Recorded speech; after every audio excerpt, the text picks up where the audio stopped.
రైతు సోదరులకు స్వాగతం. ముఖ్యంగా మిర్చి రైతు సోదరులకు గుడ్ న్యూస్.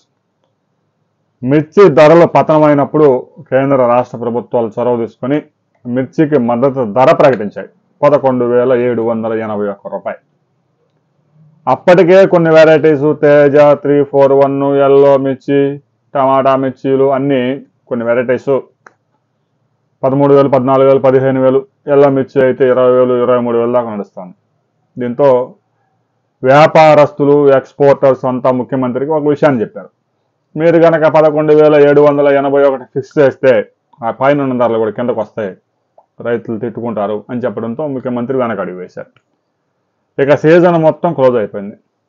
ముఖ్యంగా ఏప్రిల్ 15వ తేదీ తర్వాత అమ్మిన రైతులు తీవ్రంగా నష్టపోయారు.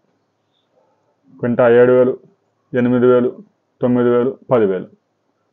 షార్ట్ కాయలు, చివర కోత కాయలు, మీడియం సైజు ఉంటాయి, ఇంకా షార్ట్గా ఉంటాయి. ఏసీల్లో పెట్టినా ధర వస్తుందన్న గ్యారెంటీ లేదు. దీంతో రైతులంతా ఎంతో కొంత అమ్మి పడేశారు. అమ్మితే రైతులకు వచ్చింది ఏముంది, కూలీ ఖర్చులు కూడా రాలేదు, తీవ్రంగా నష్టపోయారు. ఇదే విషయాన్ని ముఖ్యమంత్రి దృష్టికి తీసుకెళ్ళినప్పుడు రైతులు మిర్చి అమ్మిన రైతుల వివరాలు సేకరించండి అని ఆదేశించారు. కనీసం ఒక్కో రైతుకి 20,000 రూపాయలు తగ్గకుండా పరిహారం ఇవ్వడానికి రాష్ట్ర ప్రభుత్వం సిద్ధమవుతా ఉంది. 250 కోట్లు మిర్చి రైతులకి పరిహారం ఇవ్వబోతా ఉంది రాష్ట్ర ప్రభుత్వం. రాష్ట్ర ప్రభుత్వం ఎంత అయితే విడుదల చేస్తుందో కేంద్రం కూడా అంత ఇస్తుంది. అందువల్ల దాదాపుగా 4 లక్షల మంది మిర్చి రైతులకి ఒక్కో రైతుకి 20,000 రూపాయల చొప్పున రాష్ట్ర ప్రభుత్వం సహాయం చేయబోతా ఉంది. ముఖ్యంగా మిర్చి యార్డుల్లో సరుకు అమ్ముకున్న వారి వివరాలన్నీ ప్రభుత్వం దగ్గర ఉంటాయి.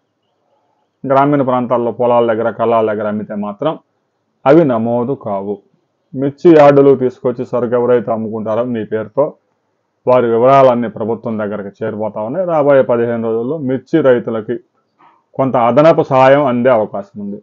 అన్నదాత సుఖీభావ పథకంతో పాటు ఈ నిధులు కూడా విడుదల చేయబోతున్నారు. రాబోయే కొద్ది రోజుల్లో ఒక్కో రైతుకి ఎంత చేరబోతా ఉంది అనే వివరాలతో మరో వీడియోలో మనం తెలుసుకుందాం.